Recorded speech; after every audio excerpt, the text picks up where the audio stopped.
আসসালামু আলাইকুম, কেমন আছেন সবাই? আশা করি ভালো আছেন। আলহামদুলিল্লাহ আমিও ভালো আছি। তো আপনাদের সাথে আজকে নতুন একটা কিছু শেয়ার করতে চাচ্ছি। এটা হলো পিৎজা রোল। দেখুন এটা একদম চিজে সসেজে মানে পিৎজার মধ্যে স্টাফিং দিয়ে এটাকে আমি ডেকোরেশন করে নিয়েছি। এটা আসলে পিৎজা না, এটা পিৎজা রোল। আপনারা যদি চান আমি খুব শীঘ্রই আপনাদের সাথে এই পিৎজা রোলের রেসিপিটা শেয়ার করব। তো আপনাদের কেমন লেগেছে অবশ্যই আমাকে জানাবেন। এটা আমি সেম পিৎজার মতো 180 ডিগ্রি সেলসিয়াসে 20 থেকে 25 মিনিটের জন্য বেক করে নিব। দেখুন 25 মিনিট পর আমার পিৎজা রোলটা হয়ে গিয়েছে।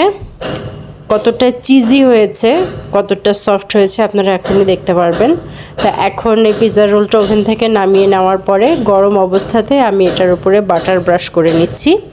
বাটার ব্রাশ করার কারণে উপরের সারফেসটা একদম চকচকে একটা ভাব চলে আসবে এবং এটা আরও বেশি সফট এবং ইয়াম্মি লাগবে খেতে। দেখুন কেটে আমি আপনাদের সাথে এটা শেয়ার করতেছি। এটা কতটা পরিমাণ সফট হয়েছে যে এটা ধরার সাথে সাথে কেটে চলে আসতেছে। দেখুন একদম ভিতরেও চিজ দিয়ে স্টাফিং দিয়ে একদম ভরপুর একটা পিৎজা রোল। এটা আমি মাঝখান থেকে কেটে আপনাদের সাথে শেয়ার করতেছি। এটা এতটা পরিমাণ ইয়াম্মি হয় এবং এতটা পরিমাণ সফট হয়, আপনারা এটা ট্রাই না করলে বুঝতে পারবেন না।